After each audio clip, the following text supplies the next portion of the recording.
All right, what's going on, everybody? Good morning. Fight week is upon us.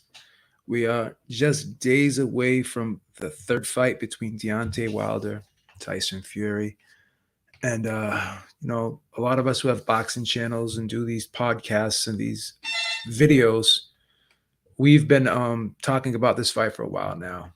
And a lot of the stuff that I'm about to say, you may have heard already, but I'm kind of going to just explain more in depth about why I feel the way I feel. And I'm going to talk a little bit about betting strategies. And I'm going to talk about both fighters in terms of their state of mind, who has the edge going into this fight. There's just a lot to unpack here. And there's a lot of questions that we can ask and should be asked about both men. Okay. Lots of questions that we can ask here. So obviously the layoff could and may have an effect on both men, right? But both men have said that they have been training all along and they've been doing what they're supposed to be doing. I know there's been questions about both men's training camps, how well each man's camp was. I know there's a lot of rumors that Fury pulled out and faked COVID because he was having a bad camp. I don't know why or where these rumors came from and why people are saying that. I mean, obviously, he had some marks on his face. But once again, Fury is a fair skinned individual, cuts very easily. He's cut in a lot of his fights. He was cut badly in the Otto Wallen fight, but I still had him winning that fight 9 rounds to 3. So I think people put too much stock into facial damage. They put too much stock into these sparring rumors and all this stuff that may or may not, and I believe won't have as big an effect, or if any, at all on the fight, right? So I'm not going to put too much stock, and I don't believe Fury faked COVID because, again, I had COVID. My brother had COVID. He was hospitalized for COVID. I know many friends um, whose family members have had COVID, and some of them died from it. So I don't think COVID is anything to joke around with and accuse people of faking COVID. There's so many other ways to get out of a fight. Ryan Garcia got out of a fight with his mental health issues.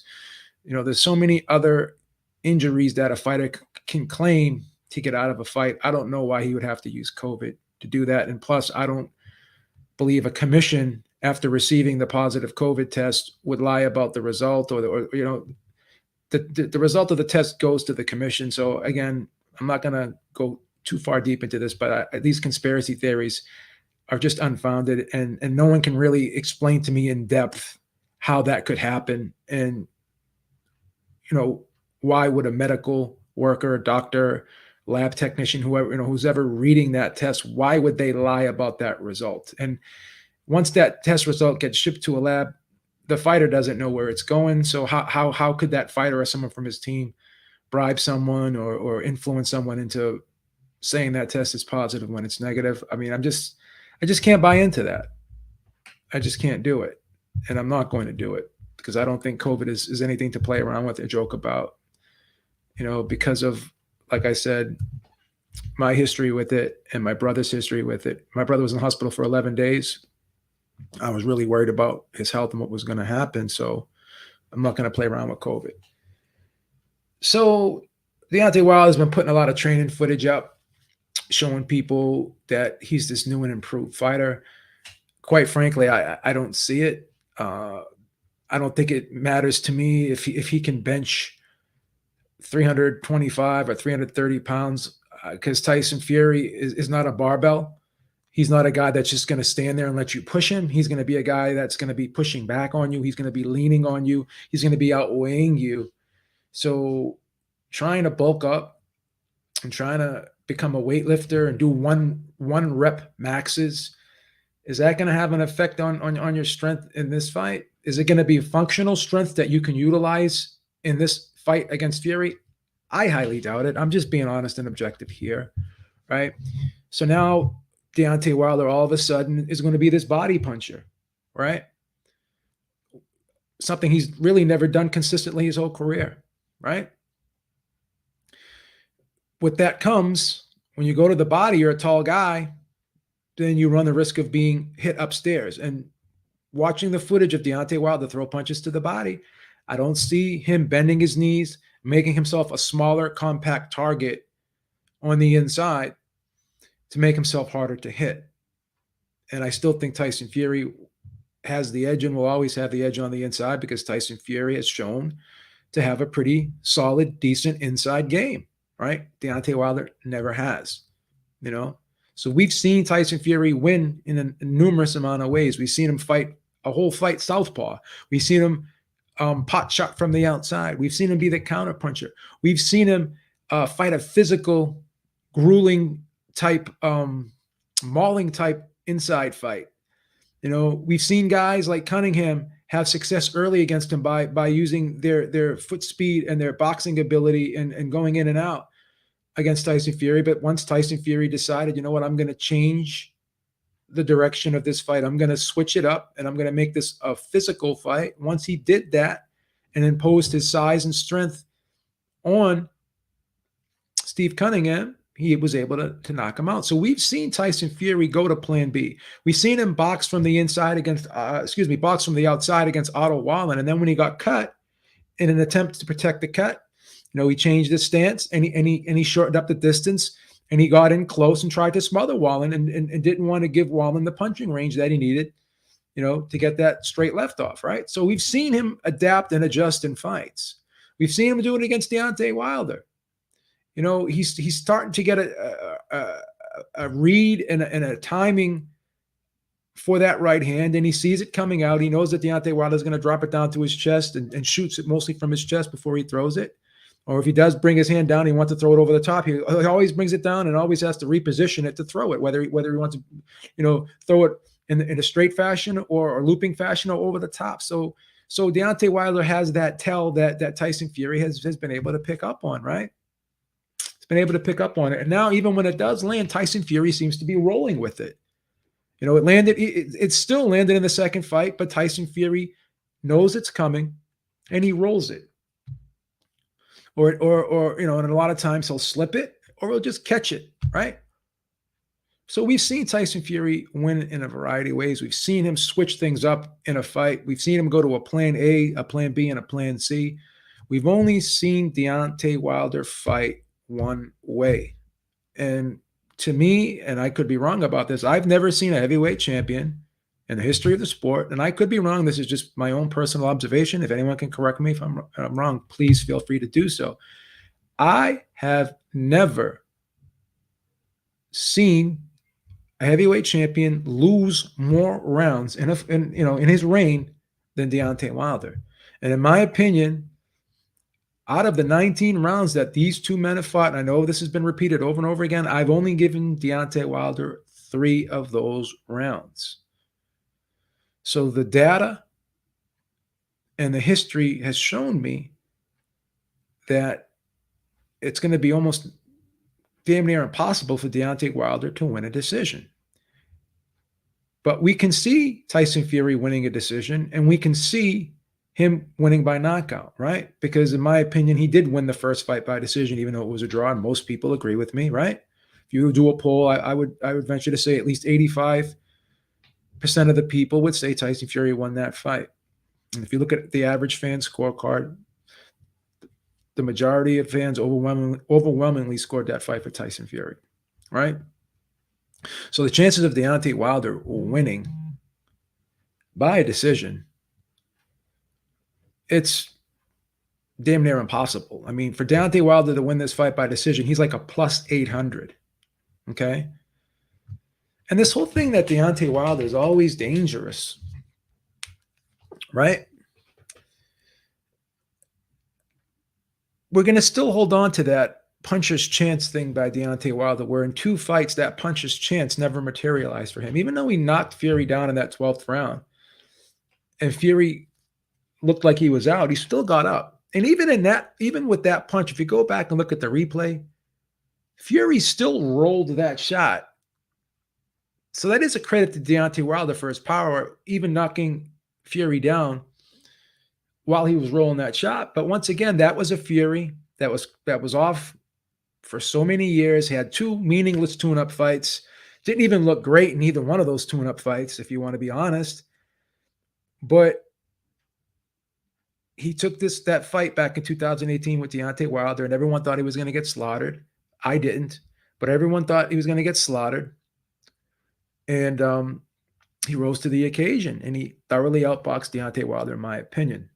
And that was a Fury who, in my opinion, was 75% of himself against Deontay Wilder, who was at his best. So if a 75% version of Tyson Fury can outbox Deontay Wilder, we saw what a 100% version could do to him. He stopped him, right? Now that, I believe that wasn't the best version of Deontay Wilder, but Deontay Wilder really has had ups and downs in his career. You know, in the Luis Ortiz fight, he said he had the flu. He's had issues with his right hand. He's had issues with his both bicep tendons in both arms. He's 36 years old. So at this point, the body could be breaking down, right? He's had issues in multiple fights in recent years, and he said as much. Oh, I you know, that fight came in at 213. Oh, I had the flu. You know, my hand, I had issue with my hand. I had issue with my bicep tendon. Now that there was an issue with his bicep tendon, I think in the left arm in that second fight. So as you get older, your body's not going to become better. It's going to become worse. The more wear and tear you put on your body, especially when you're turning the corner and you're on the other side of 30, closing in on 40, your body's not going to get better. It's just not. You know, Tyson Fury hasn't suffered much punishment in his career. Now, obviously, he's abused his body, right?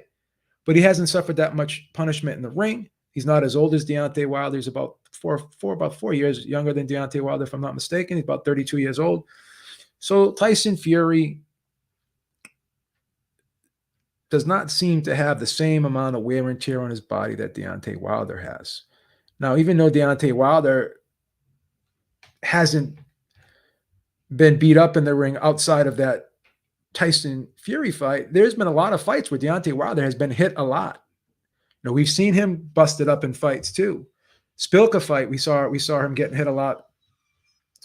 You know, we've seen him get hit in the Ortiz fight a lot, right?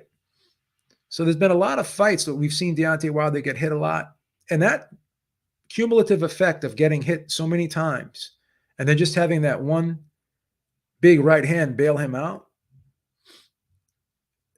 Once that plan is no longer, you know, successful, once he starts to not be able to do that, and we saw a guy who could stand up to that right hand and could ride that right hand out and could time that right hand, I just find it hard to believe that Tyson Fury's all of a sudden gonna just fall apart once that right hand lands, right?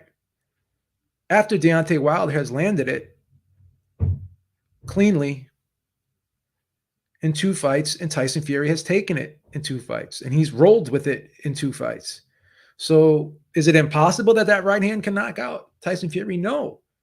But if we look at the history of both men in their 2 fights, it's unlikely that he will knock Tyson Fury out with that right hand, because again, he's reaching up with it.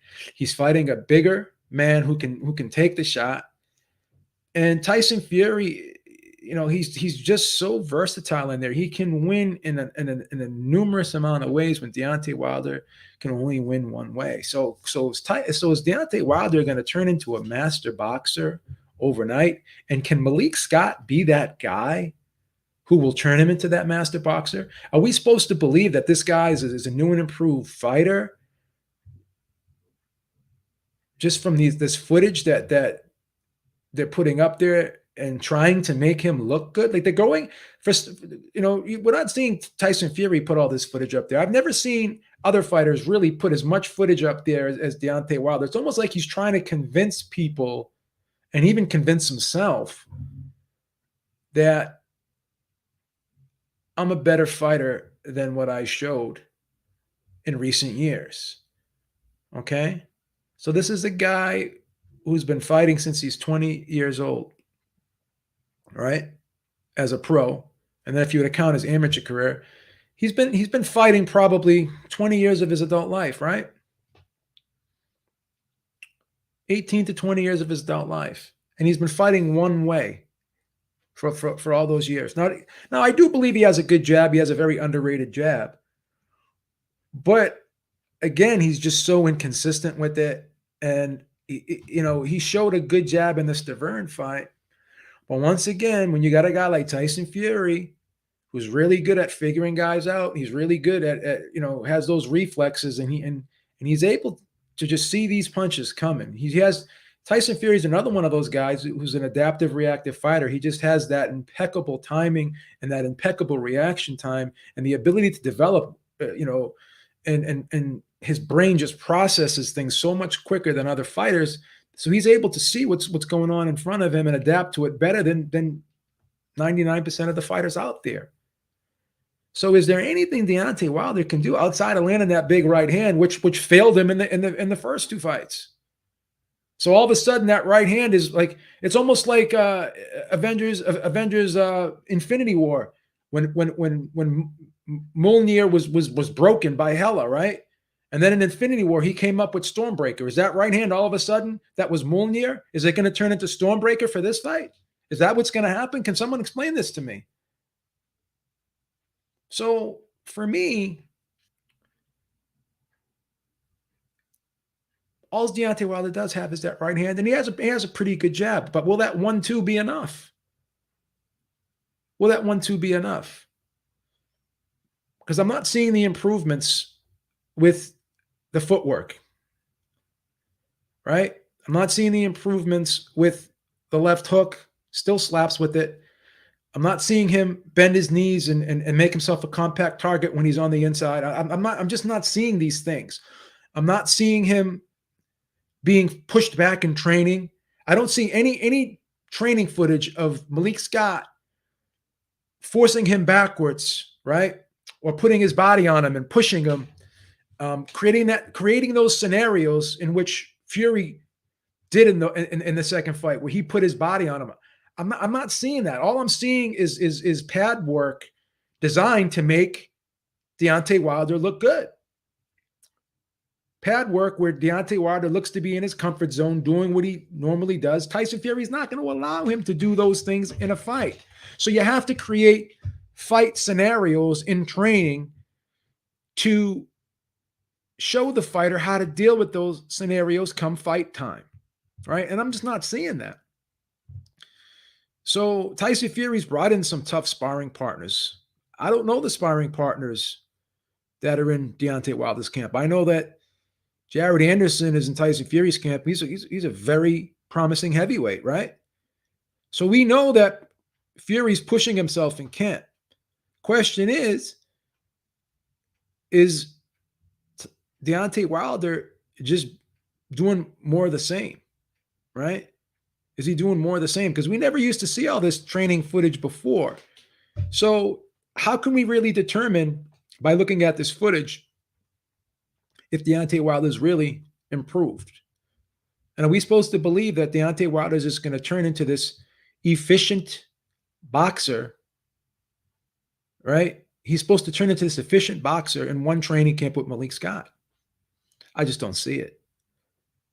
Now, the big thing with Fury is he's very volatile, right?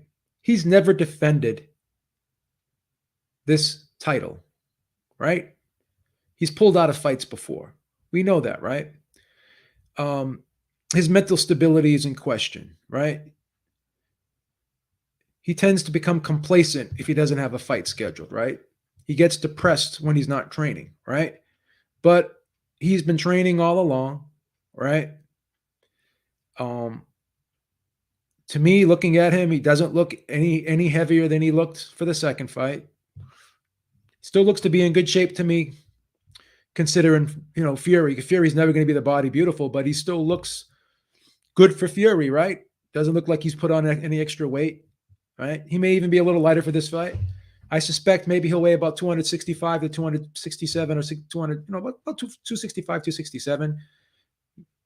He may not be that 270 pounds that he was in that second fight. He may be a little lighter, which I think will be good enough for him. But this whole thing about Deontay Wilder, you know, always talking about, well now he's putting on weight, trying to be 230, 240. That's what they're even saying, he's going to be try to be 240 for this fight, where before they never cared about his weight. He said, he used to say, I don't have to look the part, I just have to be the part. So they're just constant contradictions in this Deontay Wilder camp. And I know it sounds like I'm being very biased against Deontay Wilder, and I'm just, this is a lot of Deontay Wilder fans are going to be looking at this as a bashing Deontay Wilder video, but I have to look at the data. Again, I've never seen in my lifetime a heavyweight champion lose as many rounds as Deontay Wilder has, right? Gerald Washington fight, I had him down. The Luis Ortiz, both fights, I had him down, right?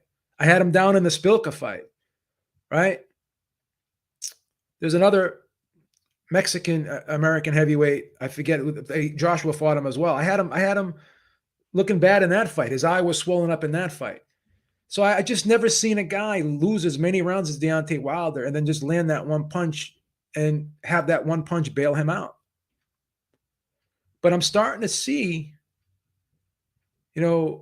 as time goes on, even Luis Ortiz, he went 10 rounds with Deontay Wilder. He went rounds with them, so he was taking the right hand early, but Luis Ortiz just got tired, and he doesn't have the same conditioning as Tyson Fury. So Tyson Fury doesn't get tired, right?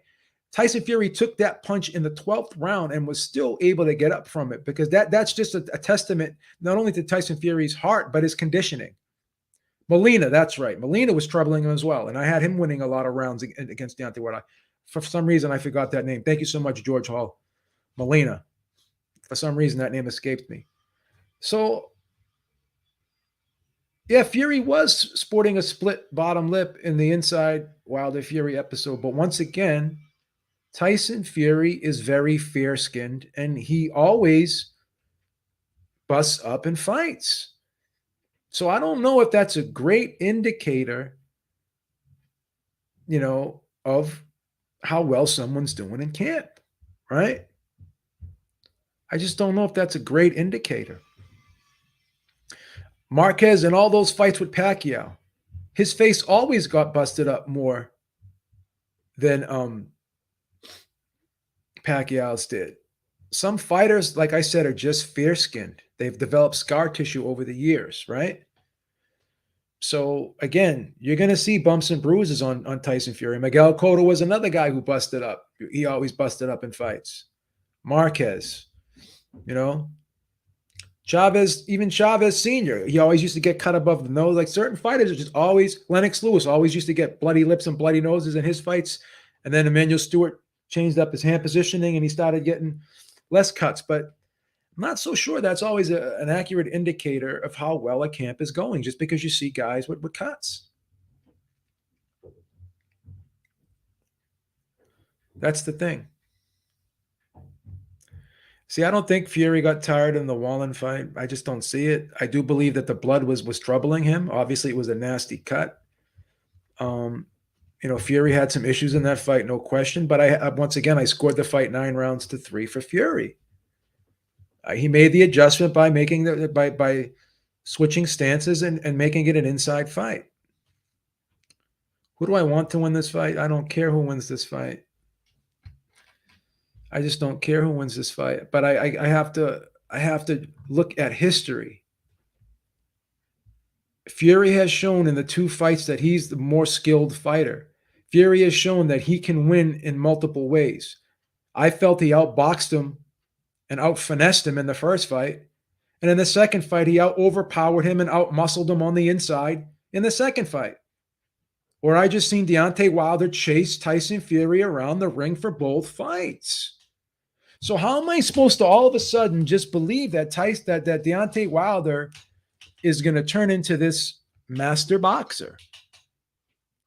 Now, he is a better boxer than most people give him credit for. But when you look at the upper echelon of the heavyweight division, right? I think there's other guys. I think Fury and Usyk are much more skilled fighters than Deontay Wilder.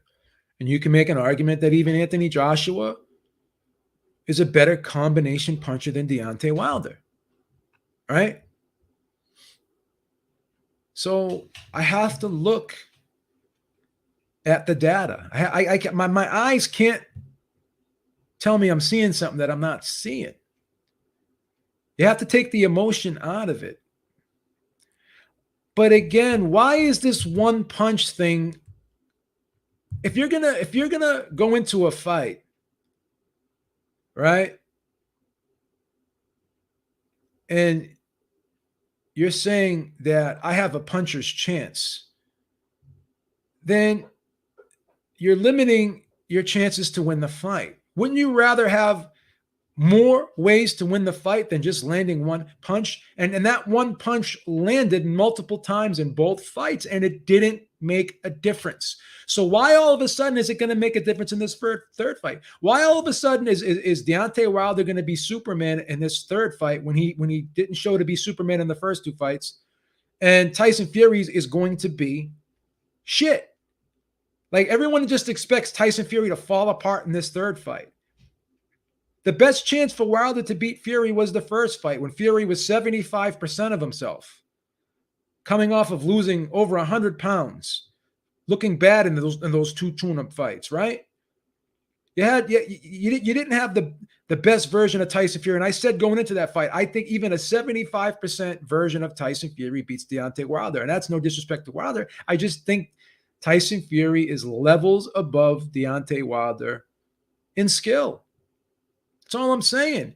So if the worst version of Tyson Fury can get up twice from that right hand, a guy who was lighter and who was coming off a long layoff, right, and had two meaningless tune-ups in that same year where he didn't look great in, right? And then in the same year, 2018, he decides to take on Deontay Wilder, and everyone thought he was going to get crucified, and everyone was telling him not to take the fight, that it was the most one-sided fight. He was the underdog in both fights, right? He was the underdog against Klitschko. This guy, every time this guy's the underdog and he's put in a situation where people don't think he can win, he always rises to the occasion. So why all of a sudden am I supposed to just say for this fight, he's not going to rise to the occasion? Why all of a sudden for this fight, I'm supposed to say he's just going to fall apart? Why all of a sudden is that chin that held up for the first two fights and held up in the first fight where he wasn't even the best version of himself, right? Why all of a sudden is it not going to hold up in this third fight? If we're going to play the percentages, right, we're going to look at things, right? Why all of a sudden is that right hand going to be better and more effective in this third fight than it was in the first two fights? Tyson Fury can see it coming. He can time it. And he has been rolling it for two fights now. And has stood up to it for two fights now. Right? Deontay Wilder is coming off an injury. He had surgery on his left bicep tendon. Has had injuries with the right hand. Right? Doesn't have the greatest pair of legs. Right? Got that wide stance. Doesn't have the best balance. Right? Looked very shaky in that second fight. And I do think there was some issues going on in that second fight. But what if there's going to be issues in this third fight? Who knows? Once again, you don't get better with age. You get, the wear and tear doesn't improve you. It worsens you, right? So how is Deontay Wilder, after 36 years of doing the same thing over and over again, going to all of a sudden be something he's never shown us before? How are we supposed to believe that? Now, yeah, Tyson Fury is a nutcase, right? He's very volatile. He's pulled out of a lot of fights. But he's not pulling out of this fight. He's going through with it, right? He said he had a good camp. Other people are saying he had a bad camp because he had some bruises on his face. Again, look at Usyk. Look at Usyk's face last week and look at Joshua's face last week. Whose face looked more fucked up at the end of that fight? Usyk. But Usyk won 9 of those 12 rounds, in my opinion. So again, are we going to play this game of Mortal Kombat and look for fatality points instead of just scoring the fight round by round? That's the thing. Are we going to put so much stock into some of these things that we probably shouldn't be putting them in? Right? You have to ask yourself those questions, guys. Tyson Fury has more ways to win this fight. Right? He's won fights in the southpaw stance. Right? He's won fights mauling and brawling guys on the inside and being physical on the inside. Right? We've seen him pot shot guys from the outside. We've seen him be the counterpuncher. We've seen him do a little bit of both in both fights. We've seen this guy switch styles up in the middle of the fight. We've seen this guy adapt in fights. We've seen this guy get knocked down and get up and fight back even harder. We've never seen Tyson Fury ever gas out in a fight. Deontay Wilder looked like he was gassing out in that second fight. His legs were gone. Now, was that because he got hit in the ear? I don't know. Did that one punch screw up his whole equilibrium? I don't know. He had a cut on the ear, but there was no busted eardrum. I don't know. How can we just ignore the fact that, like, how can anyone objectively say after watching these guys fight 2 times that Fury is not the better fighter? How can anyone say that? Can you honestly say that Fury's not the better fighter? Can you honestly say Fury's size does not play a factor in this fight? The fact that he knows how to lean on guys and tire them out, right? Are we supposed to say it was just the suit that tired Deontay Wilder out, made his legs wobbly, or the fact that he had a 275-pound man laying on him for 7 rounds? That had no impact on it? Steve Cunningham said at the end of his fight that this guy just leaned on me and used his size. That's why he got tired, and the ref allowed him to do it. Of course the ref's going to allow him to do it. You can lean on a guy as long as the ref allows you to do it, and then when he says break, you break. That's part of fucking boxing. You can't deal with it, then you can't deal with it. Are we supposed to believe that 275-pound frame with Fury leaning and just grabbing Wilder and walking him back and just pushing? Are we supposed to believe that had nothing to do with Deontay Wilder's legs being tired in that fight? So we're supposed to believe that a 5-minute walk with a 40-pound suit on did more damage than 25 minutes of 275 pounds leaning on him? That the 40 pounds for 5 minutes did more damage than the 270 pounds did for 25 minutes? No. And here's another thing. The fact that Wilder has not really accepted any blame for this loss and made it all about Fury cheating. So if you can't take ownership of a loss and accept the fact that there was things that you did wrong in that fight that made you lose, or there was just things that the other guy did that you could not, adapt to and deal with, and you're going to try to make it that wasn't me in there, that wasn't me in there. So if that wasn't me in there, then you're just going to assume that I'm going to go in there being me and not really change anything. I'm being honest, I haven't seen any changes, nothing. And with all due respect to Wilder, people who are born round do not die square. Larry Bird was never going to have fast feet in the NBA, right? He was never going to be a great jumper in the NBA, right? Guys like Michael Cooper and Reggie Miller were always going to have that first step on Larry Bird, right? So what did he have to do? He had to anticipate what those guys were going to do. He had to memorize their movements, and he had to start his movement faster just so he could beat them to the spot. With all due respect to Wilder just doesn't have those mental capabilities, because you have to be born with those things. Teofimo Lopez, another guy, adaptive reactive. Andre Ward, adaptive reactive. Guys who can just process things fast. Deontay Wilder has incredible fast twitch muscle fibers. He's an athlete. but they're all in his upper body. His legs are very thin. Okay, he doesn't have a strong base. He has freakish power in the right hand, but the left hand does not have freakish power. He's got a good jab, got a very underrated jab, but he's not a good combination puncher. He's not fluid.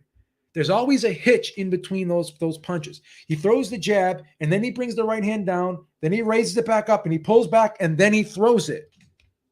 Okay? Then he throws it. Luis Ortiz got tired. And then he started dropping his hands, and his reaction time. When you got a guy like Tyson Fury, who's got one of the sharpest boxing brains in the sport of boxing, you see a guy, Tyson Fury can stand right in front of you and make you miss by inches just by slipping, dipping, and ducking his head, right? And then when you're faster than him on your feet, what does he do? He starts mauling you. He starts walking you down. He starts making you move more than you want to move. There's only so much you can move in a fight. The brilliance of what Usyk did against Joshua, the brilliance of it was, everyone was talking about Usyk's legs, but he moved subtly. He did not exert an excessive amount of energy in his movement. He made subtle steps to his right and pivoted out to his right, and occasionally would slide over to his left. Never stood in front of Joshua. He let Joshua do all the work.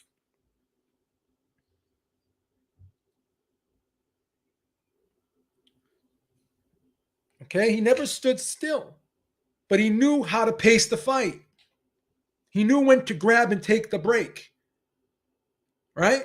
And he was more physically stronger than people gave him credit for, than I gave him credit for. He was better than I thought. But once again, I look at that. Sometimes you can look at a fight and you could say to yourself, I've seen this guy fight better and do better things, right? And another time you can look at a fight and say, you know what? What his opponent did to him forced him to fight the way he fought. And I don't see how he could fight any differently given the fact that his opponent is able to make adjustments. And even if he makes adjustments, those adjustments still are not enough to nullify his opponent's adjustments. Joshua did try to fight more aggressively in rounds 5, 6, and 7, and 8, right? He did. He won rounds 5, 6, and 8.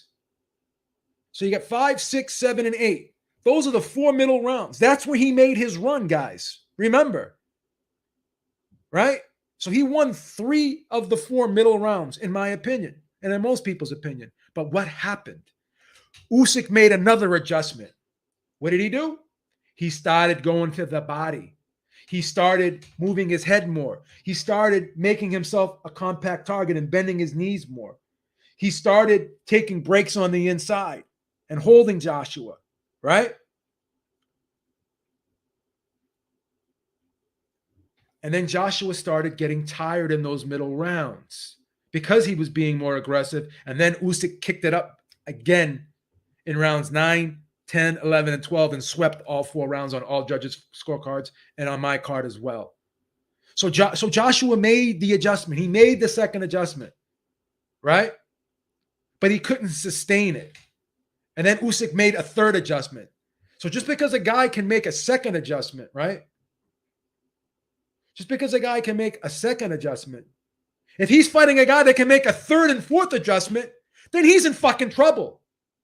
Even if Deontay Wilder makes 1 adjustment, he's facing a guy that can make 3 or 4 adjustments. Fury can fight a whole fight southpaw. So you could be in camp sparring with orthodox fighters, and then for 5 or 6 rounds, Fury switches to southpaw. Then what do? Then you have to guess, is Fury going to come at me? Or is he going to pot shot me and feint me out of my socks from the outside? Is he going to let me come forward and he's going to make me overcommit and he's going to counter me? There's too many things to worry about if you fight this guy.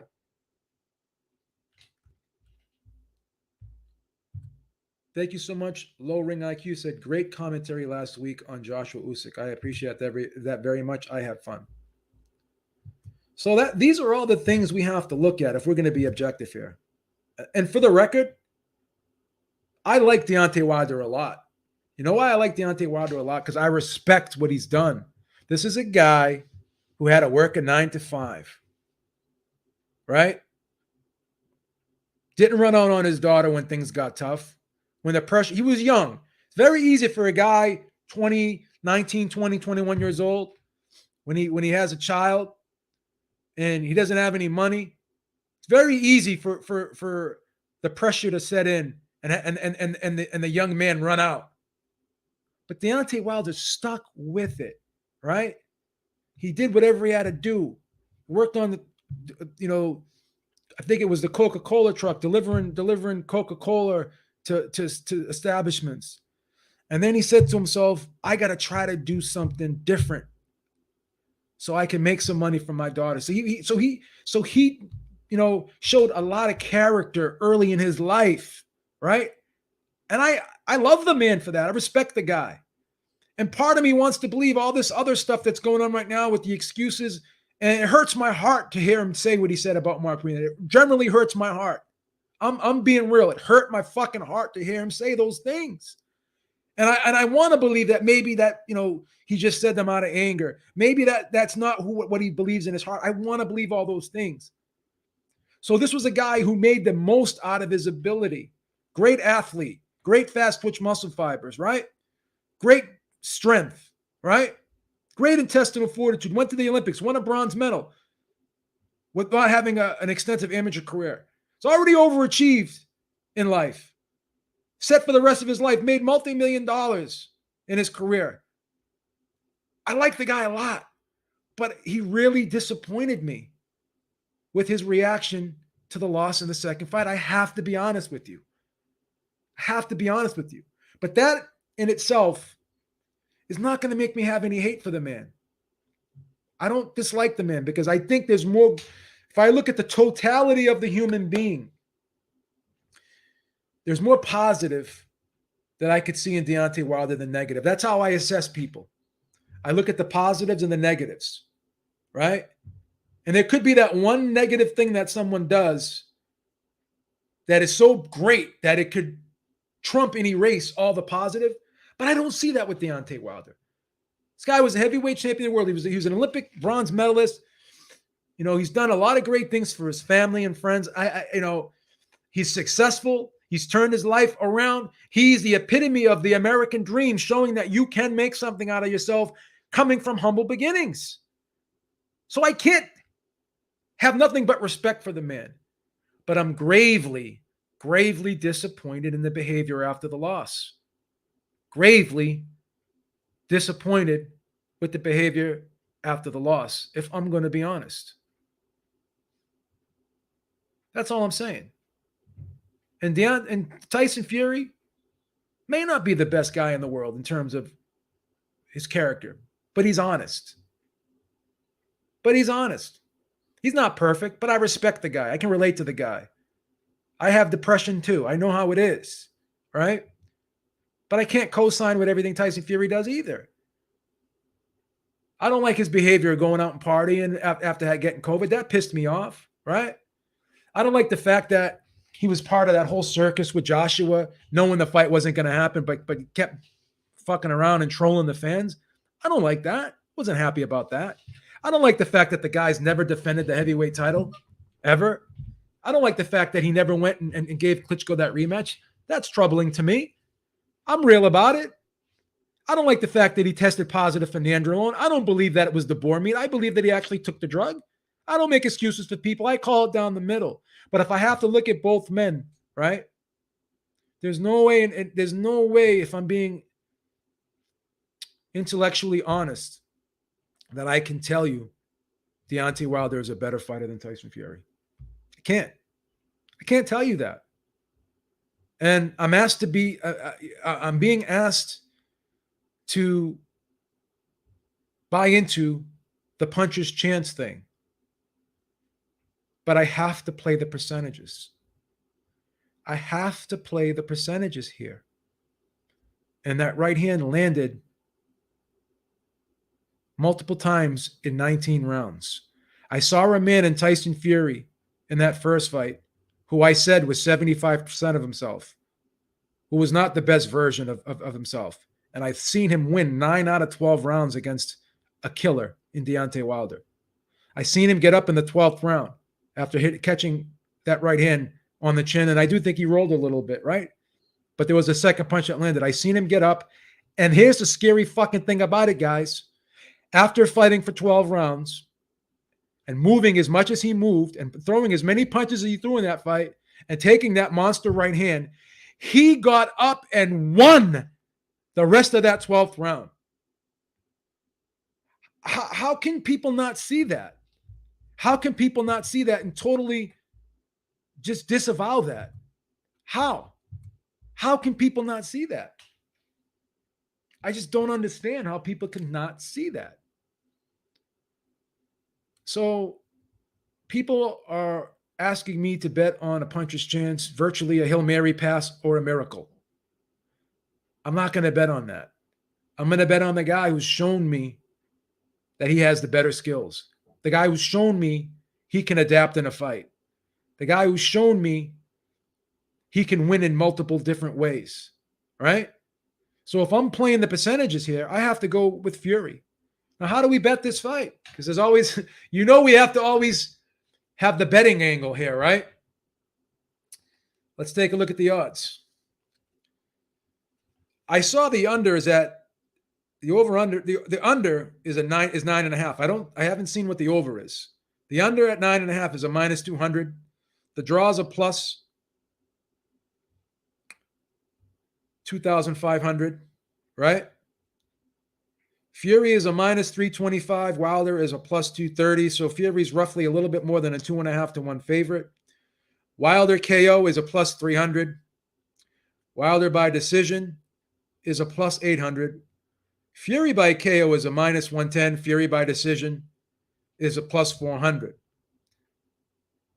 So the odds are telling us that the greatest likelihood is Fury by knockout, right? At a minus 10. So you put 100 on Fury, you get $90 back, right? I'm kind of struggling with this. I'm about 75% sure that I feel that, in my opinion, there's a 75% chance. This is my opinion. Or maybe even a 65 to 75, around a 70% chance that Fury will knock out Wilder. But there's that 30% chance that tells me he'll win by decision. So I'm not against recommending the Fury by KO prop at a minus 110. But that Fury by decision at plus 400, it's kind of attractive too. So here's the thing. I don't like the fact that I have to put $325 up to win $100 on Fury. I don't like that. I don't mind putting up 110 to win 100, right?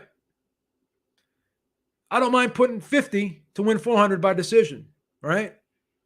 So I'm going to recommend the Fury by KO prop at a minus 110, but if you do want to put some insurance on your bet, right? You could put 100 on Fury with the KO prop, and you could put 50 on a decision. Problem is, if Fury does knock him out, you're only going to win $45 instead of that 100, or instead of that 90, whatever I should say. So you're going to cut your winnings in half. But if Fury does win by decision, you can end up winning $225, right? Now you're saying, Beep, well, you're saying that Fury is going to win by KO. Yeah, but I'm 70% sure that Fury won by KO. But what if he wins by decision? Then I lose my 100. So would you rather lose 100, or would you rather just win 44? Right? So there's nothing wrong with insuring your play here. If you want to be aggressive and just bet the KO prop straight, I don't think that's a bad bet. But there is a little bit of hesitancy about me, or indecisiveness about if Wilder will go the distance, because that was the 7th round. He was punching back. before the towel was thrown in. I don't know. I don't think a hedge is bad here by betting 100 for Fury to win by KO and 50 for him to win by decision. But I'm not against, if you want to get aggressive, I'm not against the KO prop here. So you could do a hedge if you wanted to, but the KO prop seems like the most likely scenario here, right? But there's not, if you want to hedge it, you can hedge it. So that's the thing. So I just have to look at the history, guys. It's hard for me to bet on a puncher's chance when that puncher's chance did not happen and when it wasn't effective for 19 rounds. I have to check all these odds, Cali King. They're all out there. So they're out there. I don't know the odds off the top of my head for the specific rounds, but there are going to be lines for that. So I think Fury will win this fight, right? I think Fury will rise to the occasion. I think both men are going to have to deal with this long layoff, and both men may come out a little slow in the first 2 or 3 rounds. But I think instincts will kick in once these guys get warmed up, and Fury will be Fury and Wilder will be Wilder, right? And if you're worrying about Fury not being the best version of himself, well, he wasn't the best version of himself in that first fight. So just look at that and say to yourself, a less than best version of Fury still outboxed Wilder over 12 rounds. And then you can also say to yourself, the best or at least a significantly better version of Fury in the second fight knocked out Wilder. Now, Wilder, I believe, probably was sick a little bit. Yeah. I mean, he may have had COVID or he may have had the flu. He didn't look right. He did have an injured bicep.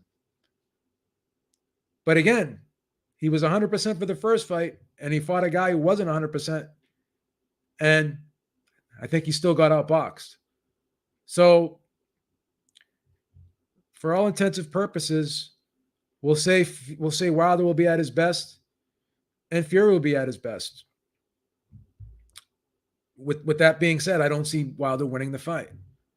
Can he last a distance? Absolutely. But will he last a distance?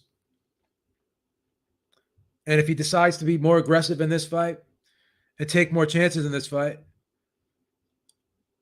and if he decides to go to the body, in order to go to the body, he's going to have to get closer. And when he gets closer, he's not really good at fighting on the inside and making himself a compact target. It's one thing being offensive on the inside, but you also have to be defensive on the inside. And if you don't have the defensive ability on the inside, you may be throwing your punches, but you're going to be getting countered a lot. And Tyson Fury is a much better counterpuncher than Deontay Wilder. He's a much better inside fighter than Deontay Wilder. So because of that, Deontay Wilder may gamble a little bit more than he should, and he'll get hit more as a result of that. So that's just how I see it going, guys.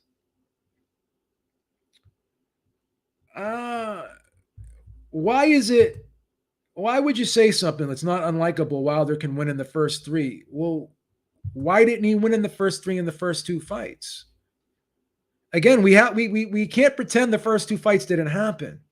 You guys too many people just want to wipe out what they saw in the first 2 fights and say that wasn't Wilder. You just want to believe that wasn't you. Like, for some reason, you're looking at a guy who's fought the same way for 42 fights, and all of a sudden you're expecting him to morph into something he's never shown you before. What evidence do you have to suggest that he's going to knock out Fury in the first 3 rounds when he couldn't do it before? I just don't know. I don't get it. I don't get it. I don't see the logic. I don't see the logic. Wilder is just supposed to turn into this individual that he's never shown us before. I just don't see it. That's exactly right. Once Wilder gets hit, he wants that get back immediately, and then he starts getting wild. He does. He really does. So, okay, but Fury won by knockout. So again, I don't understand the logic. And that was a 25-year-old Fury who is not as good as he is now. So again, I just don't see the logic. I really don't. I do not see the logic. I have to be honest. All right, guys. I'm taking Fury. KO prop is a good bet, but I'm not against hedging it with the decision prop as well. So you can bet both sides of this fight. Like, not both sides, but you can bet Fury with two possible outcomes, or you can just bet Fury by KO straight up. I think that you'll have that would be the best bet I would recommend. And I'll probably be doing doing a live fight cast for that fight. I enjoy doing the live fight cast for the Usyk Joshua fight. So I think I'm going to do a live cast for that as well.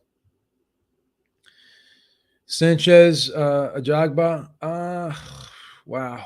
I'm going to go with Ajagba there. I'm going to go with Ajagba. Tough one, though. Tough one. Yeah, so I'm going to go with Fury, and I am going to be doing a live fight cast that night. I'm going to commit to that because I want to do that. I think it'd be fun to do one, listening to you guys, go back and forth with you guys in the chat. We can talk about what we're seeing, go over each other's scorecards and stuff, just to see if we're all on the same page. I enjoy all that. But make sure you check us out tonight, 6 p.m. Eastern time for the Ringside Reporter podcast. We will be going live tonight on our regular flagship show. And actually, the round table with the HCP crew and some special guests will be on Ringside Reporter this Thursday at 8 p.m. Eastern time too. So make sure you come back at Thursday, 8 p.m. Eastern time for the round table. We will be doing our preview and analysis for this fight. We'll get everyone else's opinion on this. We'll have a panel, and we'll get the feedback from the panel to see how they see this fight going as well. Till next time, Beeb is out. Talk to y'all soon, and make sure you check us out. Come back here at 6 p.m. Eastern time for the podcast with myself and Eric Loda. Have a great day, guys. Stay safe, and talk to y'all soon. Peace out.